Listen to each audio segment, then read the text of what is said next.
Hey! Hello everyone! Happy Thursday. We've got some blue skies and sun surrounding us. It's a beautiful day to be live from the Hive. So before we get started, just a couple announcements.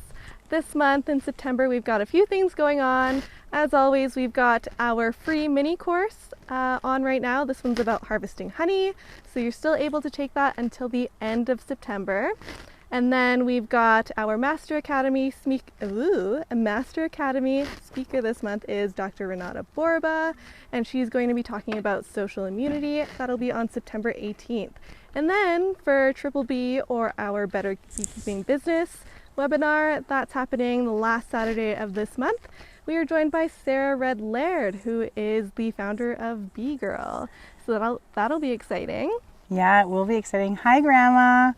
My grandma just logged in. Oh, fun! Hi. And then we've got a special announcement about our October Master Academy speaker. Yeah, Dr. Steve Purnell from the National Bee Diagnostic Center will be presenting in October in the Master Academy all about winterizing in the prairie and the high prairie. And so he's got a lot of research he's going to share and strategies that we can apply.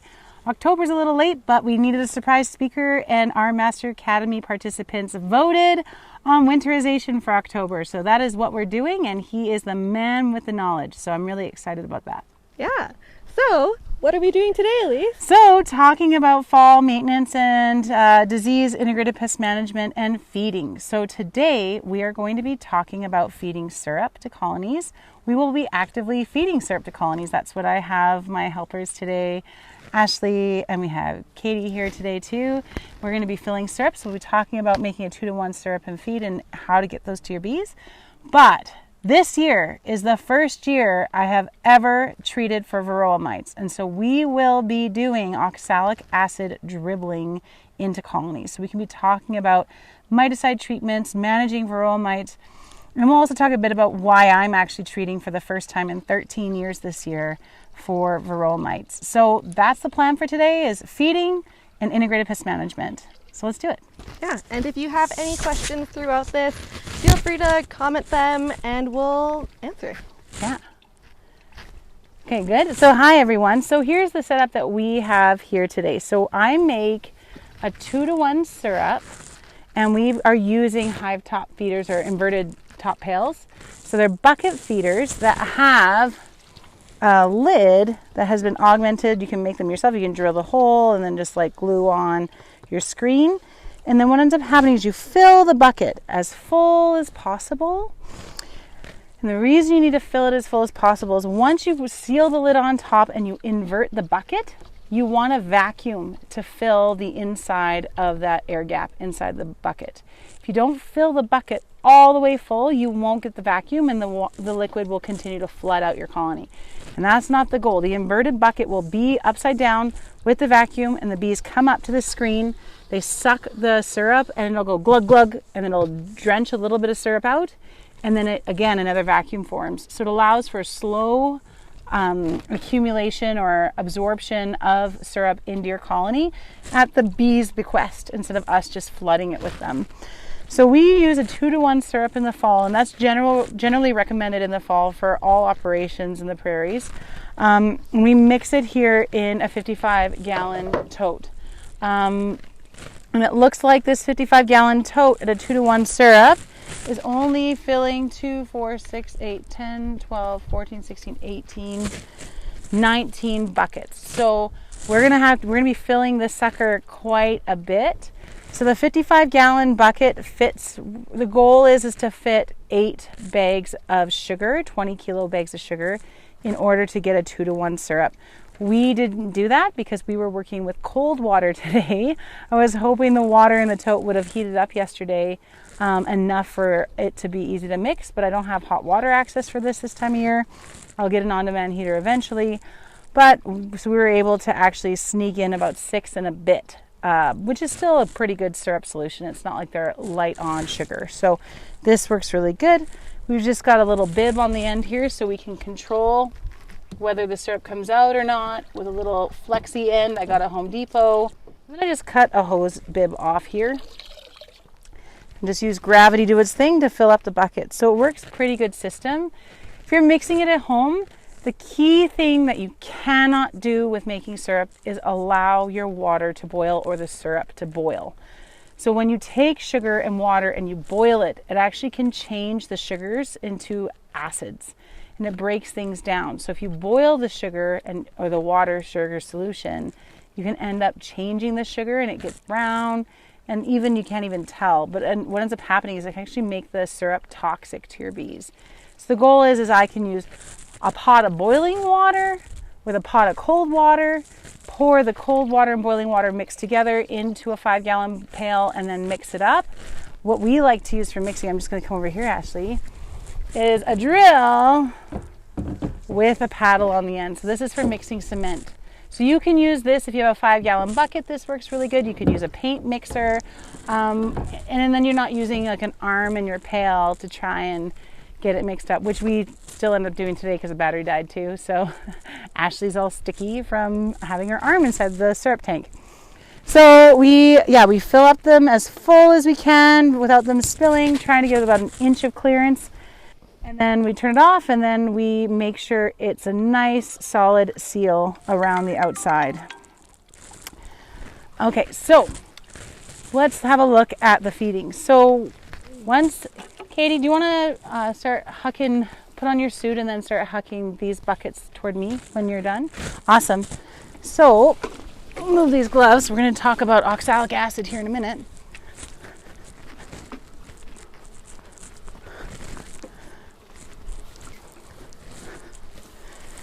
So we've got this really kind of keen setup. So this is a setup or a style of inner cover that I purchased off of Mike Crepe, and he owns Two Pine. He's an awesome beekeeper who's now situated on Vancouver Island, but I love this system. So what we always like to have is a quilted top box. There's a lot of different options, but what Mike came up with this rimmed inner cover with this nice landing board on the top. But what he has is a screen here so that we can fill this with wood shavings over the winter. So it ends up working like a soft fitting system where there's nice pillow insulation above your bees. But just like an inner cover, it has a feeder hole. So I can either peel back this screen and put it on top, which I'm not going to do. I'm not going to need to. Or I'm just going to make sure this is closed. Yeah, it's solid. Okay. I'm going to take the bucket, and I'm going to flip it and put it on top. So the nice thing about this feeding system is you can get a lot of syrup into your bees. It's also a closed feeding system, so it's not going to be luring robbers or wasps. Now, another option you can have if you do have a wasp issue. We don't have a wasp issue in this yard. It's nice to be keeping bees on regenerative agricultural land. There's a nice, I think, predator-prey situation going on here. So we actually have a 0 wasp problem in this yard, which is crazy because the other locations are not like this. And so you can put an empty box around this, like a dummy, and then a lid on top. And then you have this truly is an enclosed system. So you don't have to worry about robbing or having other bees or other wasps kind of get into your syrup feed. Are there any questions happening at all? None, hey? Okay, so this is what we'll end up doing. And honestly, this time of year, we'll probably fill these buckets 2, maybe 3 times, depending on the pace in which they take it down. And based off of the fact that it's been so dry this season, there's very little forage, I would expect them to take this bucket down probably in 4 or 5 days. The bees are pretty crazy this time of year. Now this one doesn't have a screen. I use tape instead, so you can see little bee skis on the top there. So we're going to give them a nice little feed. I'll grab that bucket from Katie. So we always want to make sure the lids are on nice and tight. So you always triple check because this one wasn't on properly, and you don't want 5 gallons of syrup, or I guess it's 3.5, to be dumping onto your bees at all. So feeding, like there's this really big controversy over whether it's ethical to feed your bees or not. I think the key question is knowing when to feed and when not to feed and why you're feeding. Number one, fall feeding for me is cheap insurance. So all of these hives, and you'll see when we do the oxalic acid dribbling, are really heavy. They have a lot of honey on them. I'm not being just like taking all the honey and feeding them back syrup. This allows for me to make sure that each one of these colonies exceeds 100 pounds. I want to make sure they are not only 100 pounds in weight for feed, but 100 pounds in weight for thermal mass. Because as they radiate heat in the winter, the honey and the syrup that's stored in the combs holds the heat. So if we get a cold snap for 2 weeks in February of -40, that syrup and the honey inside the combs will actually radiate heat back at the bees. So this is my cheap insurance. The other thing is I do have some hives that are light. Late season splits that didn't produce as much, that I haven't equalized properly yet. There's a lot of different options on sometimes maybe you had a robbing issue you managed to manage and pick up. Maybe it was a swarm you caught and they haven't really been building comb. Syrup is a great solution for managing these things. Another thing for syrup is when a colony is feeding with syrup, if you're going to use the oxalic acid dribbling, which is what we're going to show next, there is evidence that bees do better with the oxalic acid dribbling when they have feed or flow on. And I don't know why, I've just read a couple studies that show that. So for me to have feeders on colonies that have been dribbled with an oxalic acid, it increases the rate of distribution of the acidified solution that we're using, which then increases the efficacy of the treatment, which is really where you're at. If you're going to use a treatment, you want to make sure you're using the best possible treatment for your bees. So we're going to be putting all these, so in the end of the day, this whole yard, all it'll be is just a heap of syrup. So I have a question, Eliese. Yeah, sure. Early in the spring, when we first started opening hives, we were giving them fondant and also pollen patties. Yeah. Is that a consideration that you need to have for fall, or is that... Well, that's a good question. So feeding pollen in the fall is really common. A lot of bee clubs and beekeepers really advocate for it. But the reality is there's no evidence that feeding in the pollen in the fall is actually beneficial for your bees, because Duwitness bees or winter bees are actually developed or raised through a pollen deficient diet. So the goal is you actually are getting rid of pollen. The bees are feeding, nurse bees are feeding their workers a brood food that's less pollen. And that less pollen kind of builds a new fat store, and that fat store of Vitellogenin. So the fat stores are metabolized, and Vitellogenin, the hormones, change, creating bees that get stunted into nurse bee age group. And so they don't actually develop into foraging and going into different castes, which then concludes us to then have bees that live 6 to 8 months in the winter clustered up. So they're not desirous to forage in December. So feeding pollen to your bees tends not to be as good, because in my experience, what I've seen is when I feed pollen patties, the bees that take the pollen actually use it and store it in the comb. And then what I've seen from that is in the spring, if you have a moisture issue in your hive, the pollen gets wet, and because of pollen substitute, replacement is pollen, brewer's yeast, sugar, and protein powder, what ends up happening is it starts fermenting. So I have seen combs where the pollen is literally dripping and pouring and foaming out of the cells because it's a synthetic pollen. So the best case scenario that you're going to want to look at is not feeding in the fall, and instead focusing more on syrup. Good question. Listen to them. They can feel the syrup coming in, hey? You can hear them roaring.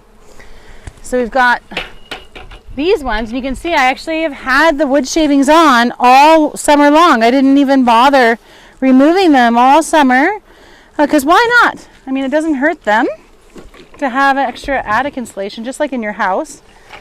So I'm going to leave the wood shavings on too, because I'm going to end up coming back here in like 4 or 5 weeks and restapling the mesh and putting on, the wood shavings on top for insulation. And I will consolidate them into 4s and quad wrap them with the big wraps that are over there. So we'll just be doing all this. Yeah, any questions about feeding? Any more questions? Yeah. If they're sealed, you can do the same thing I've been doing if you want. And grab some blue gloves if you want, and if you're nervous about getting stung. This is Katie's second time beekeeping, so she's out here working hard. So you can see this is a pollen honey feed from Lyson that I used in the fall. Just left it on all summer. Some of them have taken it down, some of them haven't. Yeah, just give it a good flop. And try and center it. Perfect. Great job. Yeah.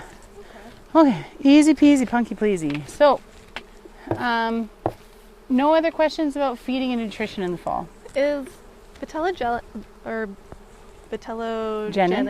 is that the same hormone that queen bees have? So Vitellogenin is actually a protein. So the protein breakdown of Vitellogenin creates the hormones that stunt caste development. Vitellogenin is actually the same protein that's found in egg yolk. So it's actually found in many different species, especially reptiles and birds. And so it's interesting that it's found uniquely within honeybee colonies, within adult bees. So they call them fat bees, skinny bees. Fat bees are winter bees, and it's because they have this protein that it develops in their body, the fats, really, the fat protein, and then it ends up breaking down, and as the bee metabolizes their body fats that are stored for winter, their fat bee stores, that's where the hormone happens. So they create a different type of fat protein kind of product, Vitellogenin, that they don't create in summer bees when they have a high pollen intake in the bee bread. Does that make sense? Mm-hmm. That is at least my understanding. Now, if you know more about this, post the information there, because this is always such a fascinating thing of being a passionate beekeeper, but also a layperson and not a scientist. So I'm very eager always to have a better or more clear understanding of the minuscule things that make bees ever so fascinating. So let's talk about treatments.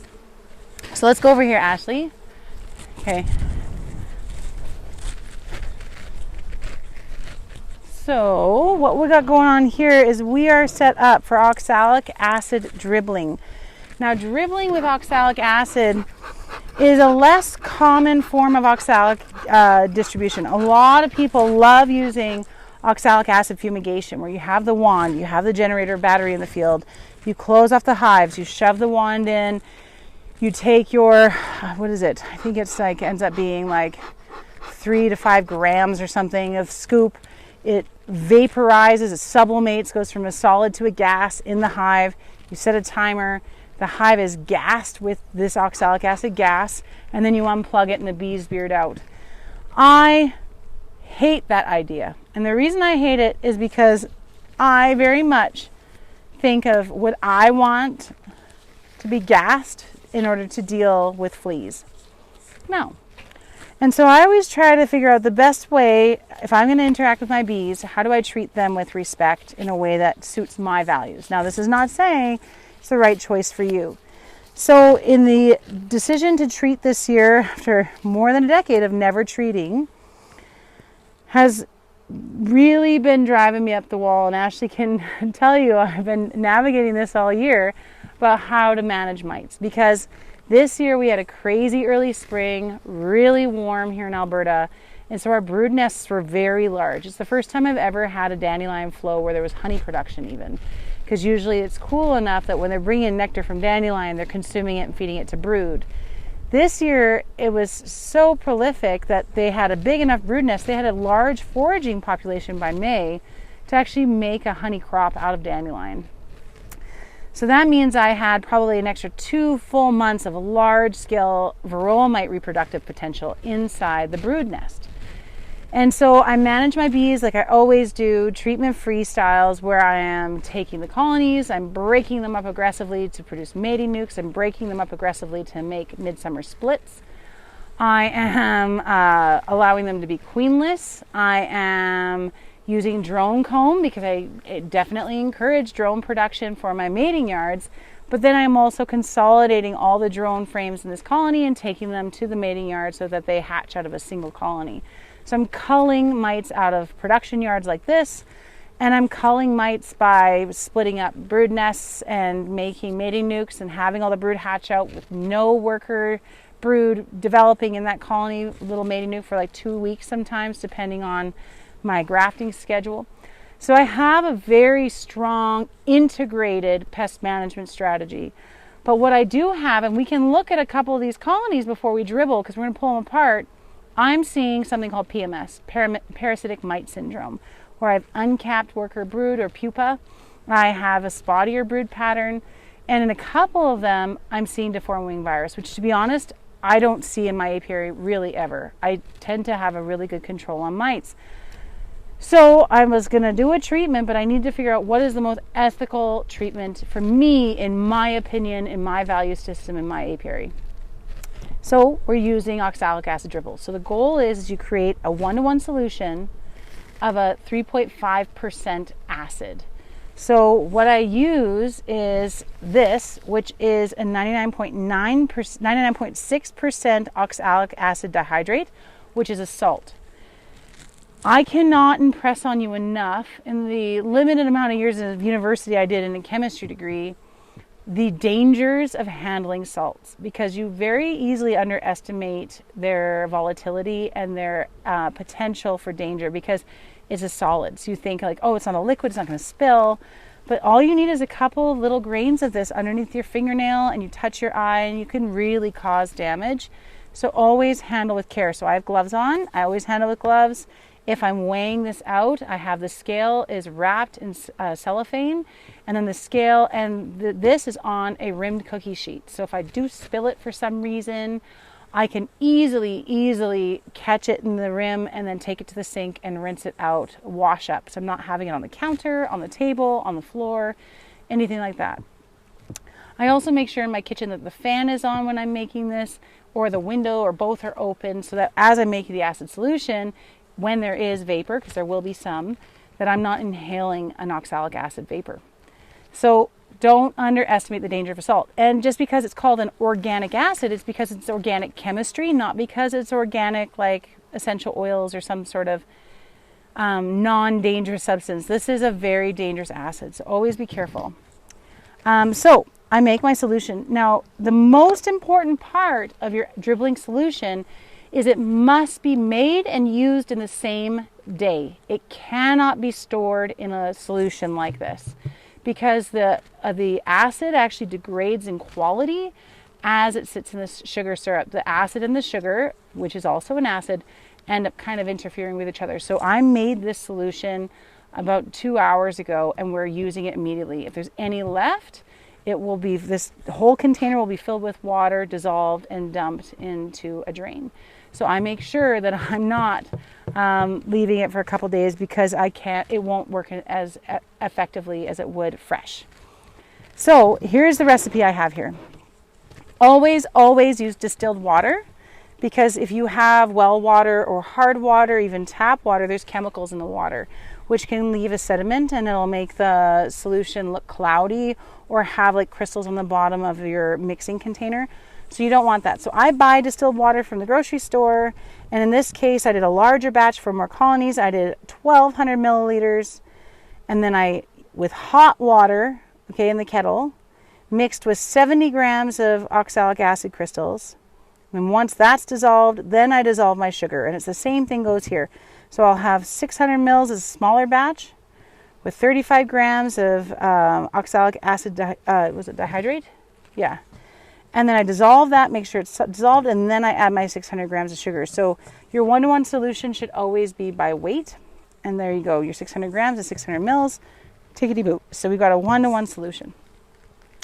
Now, no colony, no matter what its size, should ever exceed 50 milliliters of acid. So if you're doing a single, if you're doing a double, it doesn't matter, 50 mils. The best case scenario if you're treating a double is you do 25 mils in one box, 25 mils in the other. Otherwise, you're just doing 50, and you're trying to equally dribble the volume of milliliters between each seam of each frame equally, which is kind of tricky, but it's doable. So I got this. It's kind of funny, it's hard to find things like this if you don't go to the right place. So where I got this was actually at a medical health store, where they have walkers and wheelchairs and things you can rent. They have all kinds of this, and it's apparently for cleaning catheters, but I use it. I got it, 50 mils is the same as 50 cc's, and I'm going to be using this to treat these colonies. So we're going to start over here, and we'll do with Hive 60, because I know it has some PMS issues. Okay, so we're going to get in here.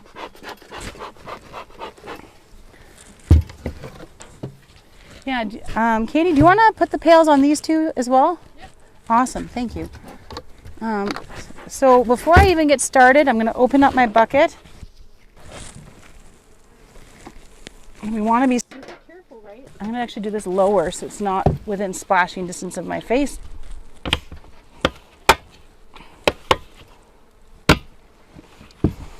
Now the reason I like this method too is that I'm not actually going to breathe it in. So my safety just needs to be a wash station. And I mean, you could wear safety goggles too in case you're worried about splashing it on you. But the reality is I'm not worrying about breathing anything in, which I think in all is a part of acetic acid fumigation for nosema and formic acid treatments with pads and oxalic sublimation. These are systems I don't really like because I don't like the idea of potentially harming myself in order to manage the bees. And the other part is if I'm almost harming myself, then I'm almost definitely the bees are at risk, right? So here we go, 50 mils. Okay, so this is ready. I've got gloves on because there's some syrup on my hands. So I'm not going to touch my face or anything, right? And now I'm going to give my bees a little puffy puff. And then we'll have a look at this brood nest here, because this one looked kind of rough when we were compressing it last week, pulling off the last round of honey. Some of these hives, the last live from the hive, we were out together. Some of these hives I've done 3 pulls, some of these hives I've done 2 pulls. And so I'm going to pull this hive apart because I'm going to do 25 mils in the bottom box and 25 mils in the top box and put it back together. But we're going to look at the brood nest first. Ooh. See, and I'll feed this syrup. I can barely pick it up. Did I screw up the mic? Are we okay? Okay. Sorry, it was heavy. All 3 of them. Any of the ones with the lids off. Yeah, totally. So let's have a peek here at this brood nest. So we've got pollen coming in. We should be queen right. But let's have a look at this brood nest and see where we're at. Because I know for a fact that this one was not so hot. Let's have a peek. Oh, look at that. Full queen cell. And the larva, no eggs. Do you see that? Ah, let's have a look at this. Oh, she fell out. Shoot, I was going to show you her. Whoops, she fell out of the cell. So there's a queen cell in here. So let's have a peek and make sure we can't see eggs. Because I always keep queens in the fall for requeening colonies. Always, always. So if this hive is queenless, look at the pollen stores here though. Look at this. This is what the bees are going to be using in the spring for buildup. So if we have a queenless colony here, I'm going to introduce a queen right away. But first, because my plan is to dribble today, I'll dribble today. Yeah, no eggs. I will dribble today. Oh no, there's eggs on here. I wonder what they were doing.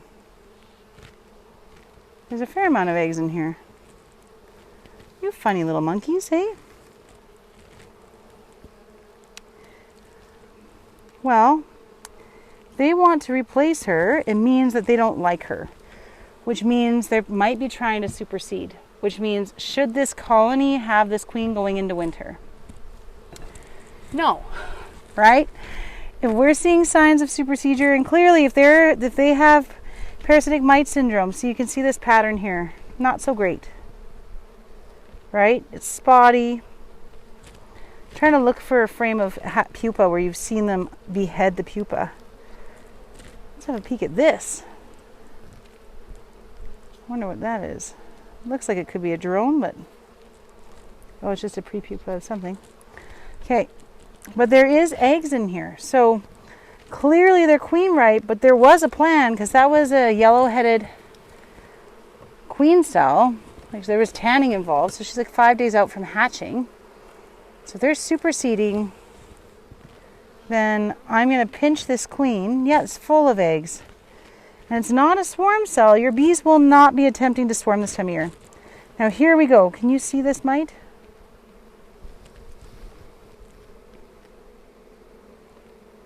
Can you see it? A little bit. A little bit? If I hold it, maybe it'll be easier. Come here, you. She's got quite a few on her, actually. Because this colony has a really bad mite situation, and this is part of the reasons that I'm... Do you see that mite there? Do you see there's 2? Oh, yeah. There's 1 on my thumb. There's 3. Look at that. 1, 2, 3, 4. Oh, geez. 1, 2, 3 on my fingers. Crawling on you. Yeah. And look at, she's got 4, 5. This poor little girl. So they are everywhere on her. So this is why I'm treating. This colony is clearly under distress. They're looking to replace their queen. They're trying to figure out a solution. So I'm going to help them this year. You know, and I think that's the big lesson that needs to be taken into consideration too, is that just because you've always done something a certain way doesn't mean it's the right way, and doesn't mean it's the way it should always be done. And the other thing is too, is just because I'm treating this year doesn't mean I need to treat next year, doesn't mean I'm going to treat the year after that. It means that every year I'm doing surveillance and making the best decisions to take the best care of my bees that I know how. And my knowledge is always changing. So here we go. Here's some PMS, parasitic mite syndrome. Do you see that? They've uncapped a pupa. You can see the white-headed bee stage. Purple eye bee, so they've peeled that open. So if I pulled her out, let's see. There are mites in there. There is mites below, and I don't know if you can zoom in under that cell. Can you? You can actually see the baby mites in there. I'm going to try and help you here. In there. Do you see them? It's kind of finicky. But what you're looking for is the little kind of primary stage larva, and you can see the baby mites. Yeah, the proto nymphs of the mites. So they're all visible. I mean, you don't have to have a microscope to see them. So you can really engage and understand. So we could do a mite wash right now. I know we would be way over threshold. I did do some sampling. This is why I know my mite issues. Not in all my colonies, but some of them is pretty dang bad. So I'm just, yeah. Speaking of mite thresholds, Ed just commented. He said that he did the sugar roll test, and from 200 to 300 bees, he's seeing 4 mites, so between 2 to 3%. These are on new hives. Should he look at treatment? Well, my question is Ed, how many frames of bees were capped? How much of your brood was capped when you did your testing? Because that will signify whether your statistical assessment is accurate or not. Because this time of year, a lot of the mites are pushing for reproductive cycle, and they are aggressively going into the brood nest. So if you have half your brood nest is capped, then 4 mites is not actually an appropriate assessment. I would triple it. So you actually are 12 mites in a roll at least, because you have probably only a third of what you're sampling is actually reflective of what's actually going on. So I would consider treatment. There we go. We got another queen cell here too. Look at that.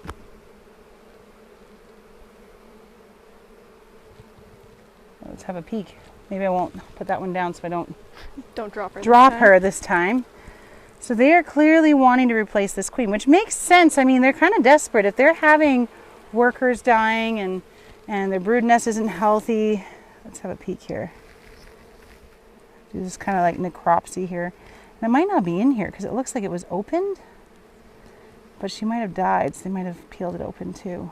Let's have a peek. Yeah, so that's just the royal jelly. So that virgin would have emerged. So that's just the royal jelly that's been oxidized while the queen was pupating, because they don't eat when they spin a cocoon, right? They only eat when they're a larva. But well-fed queens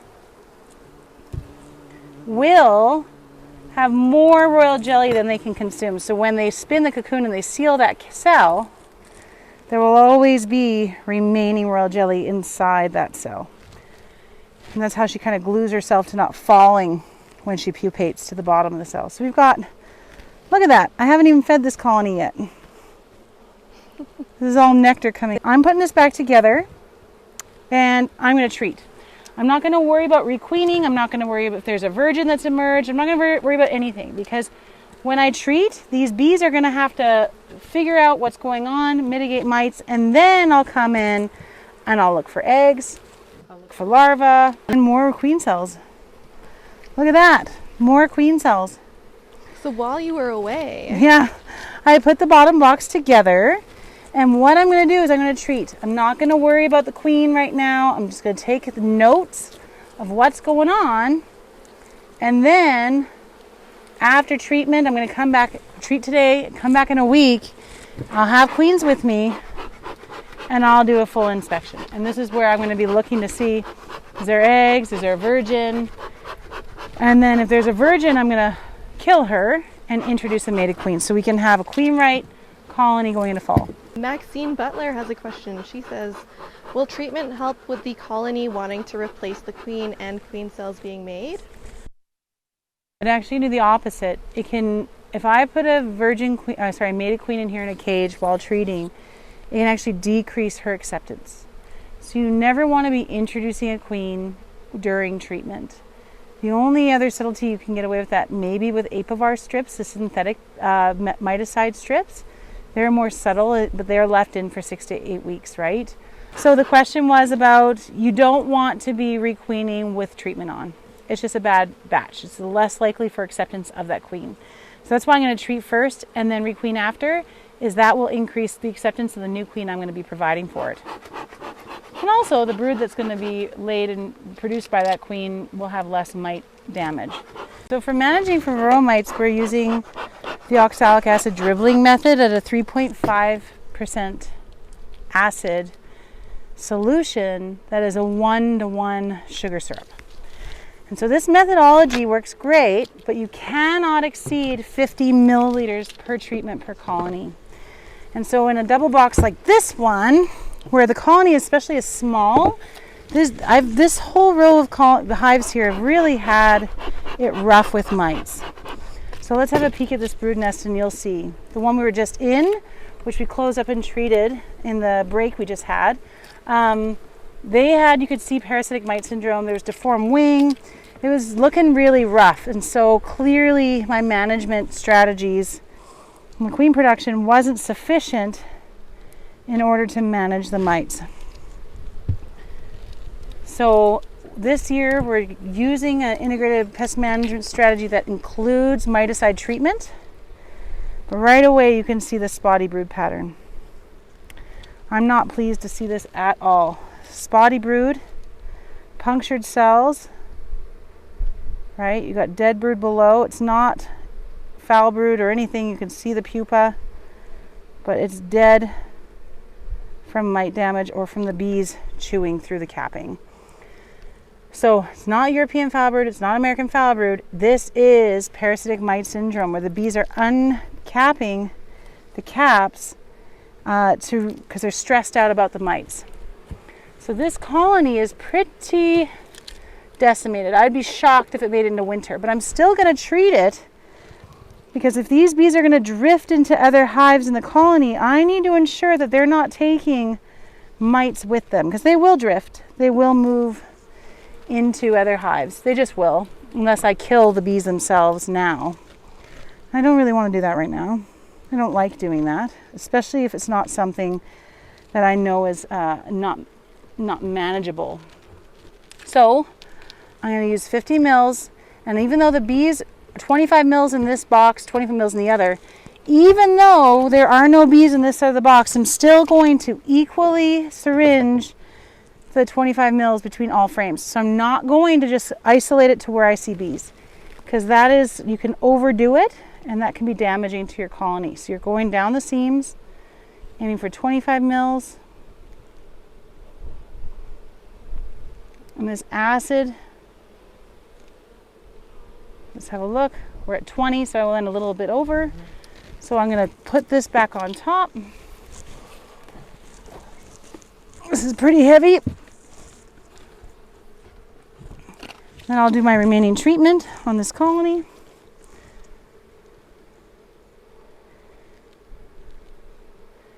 So even if you have colonies that are looking rough because of Varroa, you still need to manage them in some way. So if I wasn't going to be treating them, well, I did the 20 minutes a little quick.